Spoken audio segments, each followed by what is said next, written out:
श्री शिवाय नमस्तुभ्यम। दोस्तों, जैसा कि आप सब जानते हो 3 जनवरी को है बुधवार की अष्टमी तिथि, जो इस दिन को बहुत ही खास एंड विशेष बनाती है। पूज्य गुरुजी प्रदीप मिश्रा जी ने कुछ विशेष उपाय बताए हैं जो आपको बुधवार की अष्टमी के दिन करना है। यदि आप इन उपायों को बुधवार की अष्टमी के दिन करते हो तो आपकी जो भी मनोकामना होगी आपकी मनोकामना अतिशय पूर्ण होगी। इस वीडियो में दोस्तों आपको 3 से 4 उपाय बताए जाएंगे जो आपको बुधवार की अष्टमी यानी 3 जनवरी के दिन करने हैं। तो इन उपायों को जरूर कीजिएगा। पूज्य गुरुजी प्रदीप मिश्रा जी की कथा को सुनकर उपायों को अच्छे से समझाने का प्रयास करेंगे। तो आइए जानते हैं दोस्तों पहला उपाय बुधवार की अष्टमी के दिन क्या करना है। अगर अष्टमी पड़ जाए तो ऐसी कोई बीमारी नहीं जिसका इलाज ना हो। आराम की कटोरी भर लो, उस पर गुड़ की एक थोड़ी गुड़ की पट्टी उस पर रखो, 5 बेलपत्र रख लो, और जिस व्यक्ति को बहुत भारी बीमारी है, कैंसर जैसा रोग भी है, किडनी लीवर जो भी उसको खराब है, कोई तकलीफ है, बस वो कटोरी में मूंग लेकर उसमें गुड़ की थोड़ी रखकर 5 बेलपत्र रखकर 21 बार शरीर पर से उतार कर महाराज सीधे हाथ में रखकर अष्टमी तिथि के दिन बुधवार के दिन जो भी आ रही है, बहुत समय के बाद पड़ रही है, गणेश जी के मंदिर में पहुंचा दीजिए। गणेश जी के मंदिर में पहुंचाएं। गणेश जी के राइट हैंड की आपका उल्टा हाथ होगा, गणेश जी का सीधा हाथ होगा, अर्थात जमीन पे ही रखना, पर रखना भूमि महाराज। दोस्तों, पूज्य गुरुजी प्रदीप मिश्रा जी ने बहुत ही अचूक उपाय बताया जो आपको बुधवार की अष्टमी के दिन करना है। इस उपाय को यदि आप करते हो तो आपके घर में जो भी व्यक्ति बीमार है या उसे किसी भी कैंसर जैसी बड़ी बीमारी हो गई है, बीपी थायराइड जैसी बीमारी है, तो इस उपाय को मात्र एक बार कर लेने से बुधवार की अष्टमी के दिन उसकी जो बीमारी है वो दूर हो जाएगी। तो इस उपाय के लिए आपको क्या करना है, आपको 1 कटोरी मूंग साबुत होती है हरी वाली, वो ले लेनी है, और जो कटोरी आप लोगे ना वो नई कटोरी आपको लेनी है।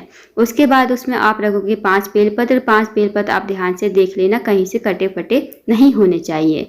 उसके बाद एक छोटा सा गुड़ का टुकड़ा। अब आपके घर में जो भी व्यक्ति बीमार है उसके सिर से 21 बार वार लेना। वार कर आपको पहुंचना है जहां भी आपके घर के आसपास गणेश जी का मंदिर हो, वहां पर आपको पहुंच जाना है। अब आपको गणेश जी के सामने खड़ा होना है। गणेश जी के सामने खड़े होकर आपके गणेश जी के सीधे हाथ की तरफ वो कटोरी आपको नीचे जमीन पर रख देनी है, और उस व्यक्ति का नाम और गोत्र बोलना है। जो भी आपके घर में व्यक्ति बीमार है उसका नाम गोत्र बोलना, और इस उपाय को करके घर आ जाना। इस बात का भी ध्यान रखना दोस्तों, जब भी आप इस कटोरी को मंदिर में लेकर जाए किसी पुजारी को नहीं देनी है, आपको सीधी गणेश जी के सामने इस कटोरी को रख कर आनी है। जो गणेश जी का सीधा हाथ होगा, मतलब जब आपका उल्टा हाथ होगा तो गणेश जी का सीधा हाथ होगा, जब आपका सीधा हाथ होगा तो गणेश जी का उल्टा हाथ होगा। बस आपको गणेश जी के सीधे हाथ की तरफ इस कटोरी को जमीन पर रखकर आ जाना है। व्यक्ति का नाम और गोत्र बोलना है। इस उपाय को मात्र एक बार कर लेने से बुधवार की अष्टमी के दिन जो भी व्यक्ति बीमार है उसकी बीमारी धीरे धीरे ठीक होने लगती है, वो धीरे धीरे रोग मुक्त हो जाएगा। तो इस विशेष उपाय को एक बार करके देखिए। अब जानते हैं दोस्तों अगले उपाय के बारे में। यह उपाय बच्चों को सुधारने के लिए है। यदि आपके बच्चे जो है आपका कहना नहीं मानते या आपकी बात नहीं सुनते, आप कह कर थक गए हो फिर भी वो आपकी बात नहीं सुनते, आपसे अपशब्द बोलते हैं, तो इस उपाय को कीजिए। इस उपाय को बुधवार की अष्टमी के दिन जरूर कीजिए। इस उपाय को माताओं को करना। इस उपाय को करने के लिए आपको 1 कटोरी में लाल चंदन लेना है। लाल चंदन में थोड़ा सा पानी डाल देना। उसके बाद जैसे हम त्रिपुण लगाते हैं ना शिवलिंग के ऊपर, जो हमारी हाथ की 3 उंगलियां होती है उससे जैसे शिवलिंग के ऊपर 3 लाइन खींचते हैं, वो ही त्रिपुण कहलाता है। तो आपको क्या करना है, आपको जाना है इस लाल चंदन की कटोरी को लेकर आपको जाना है बेलपत्र के पेड़ के नीचे। अब आपको बेलपत्र के पेड़ के नीचे पहुंचकर जैसे हम शिवलिंग के ऊपर त्रिपुण बनाते हैं ना, जैसे हमारे सीधे हाथ की शुरू की 3 उंगलियां होती हैं, हम जब शिवलिंग पर 3 लाइन खींचते हैं वो त्रिपुण कहलाता है। इसी प्रकार आपको बेलपत्र के पेड़ की टहनी पर कहीं भी आपको त्रिपुण बना देना है। अब दूतेश्वर महादेव का नाम लेकर आपको अपने सीधे हाथ की जो शुरू की आपकी 3 उंगली होती है उससे आप बेलपत्र के पेड़ पर कहीं भी 3 लाइन खींच देना, वही त्रिपुण कहलाता है। और अब दूतेश्वर महादेव का स्मरण जरूर करना है। फिर आपको आ जाना है जहाँ भी आपके घर के आसपास हो शिवलिंग हो, वहाँ पर आपको आ जाना है। और ध्यान रखना दोस्तों, इस जो आपने बेलपत्र के पेड़ पर त्रिपुण बनाया है उसे धोना नहीं है, ऐसे के ऐसे ही आपको शिवालय में जाना है। शिवालय में पहुंचकर अब आपको शिवलिंग के ऊपर त्रिपुण बना देना है। जिस हाथ से आपने बेलपत्र के पेड़ पर त्रिपुण बनाया था उन्हीं उंगलियों से आपको त्रिपुण बना देना है। इस बात का ध्यान रखना दोस्तों कि जब भी आप बेलपत्र के पेड़ पर त्रिपुण बनाओगे ना तो आपको हाथ धोना नहीं है, ना ही हाथ को पोंछना है। ऐसे की ऐसे ही आपको मंदिर पहुंचना है और उसी उंगलियों से आपको शिवलिंग के ऊपर त्रिपुण बनाना है। शिवलिंग पर त्रिपुण बनाने के बाद आपको अपने हाथों को धोना नहीं है। फिर आपको ऐसे के ऐसे आ जाना है अपने घर पर। घर पर आने के बाद जहाँ भी आपके बच्चे सोते हैं या पढ़ते हैं वहाँ पर आपको त्रिपुण बना देना है। इस उपाय को विश्वास के साथ कीजिएगा। इस उपाय को बुधवार की अष्टमी के दिन करना है। आपके बच्चे जरूर आपका कहना मानेंगे और आपकी हर बात सुनेंगे और आपका कहना भी मानेंगे। तो इस उपाय को जरूर कीजिए बुधवार की अष्टमी के दिन। अब जानते हैं दोस्तों अगले उपाय के बारे में।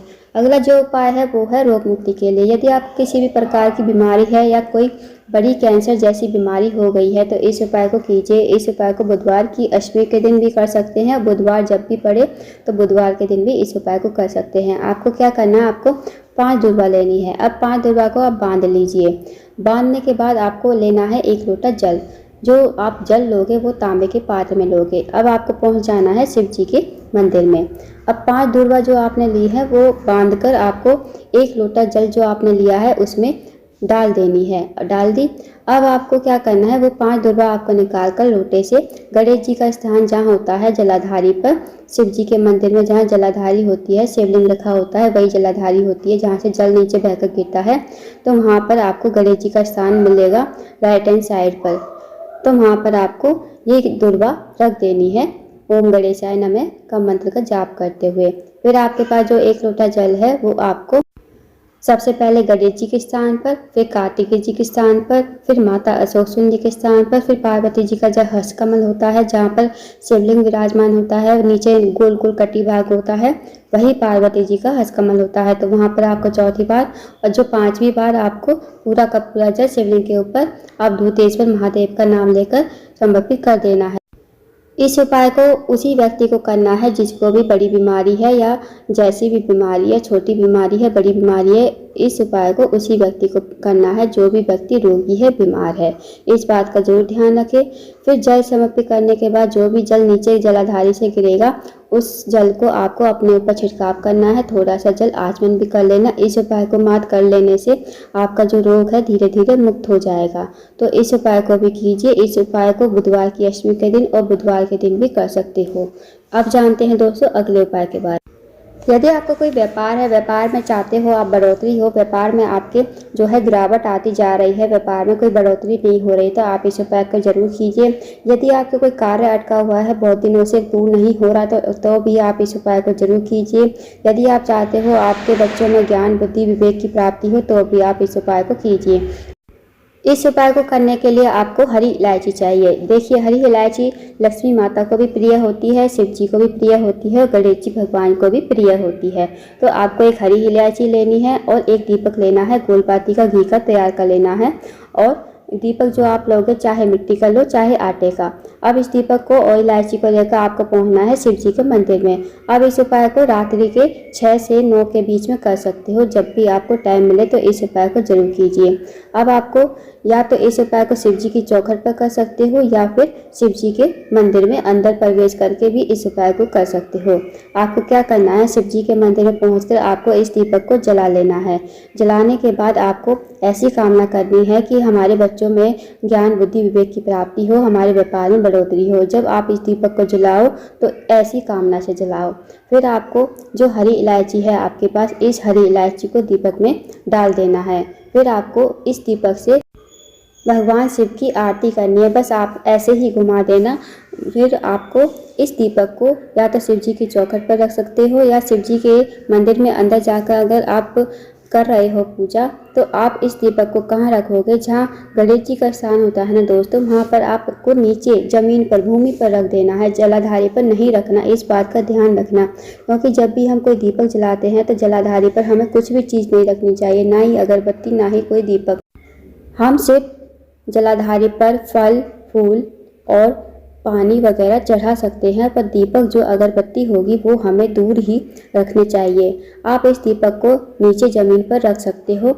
इस उपाय को जरूर करके आइएगा। आपके इस उपाय को कर लेने से आपके व्यापार में बढ़ोतरी होगी, जो भी आपके कार्य अटके हुए हैं वो भी पूर्ण होंगे और आपके जो बच्चों में ज्ञान बुद्धि विवेक की भी प्राप्ति होगी। तो इस उपाय को जरूर कीजिए।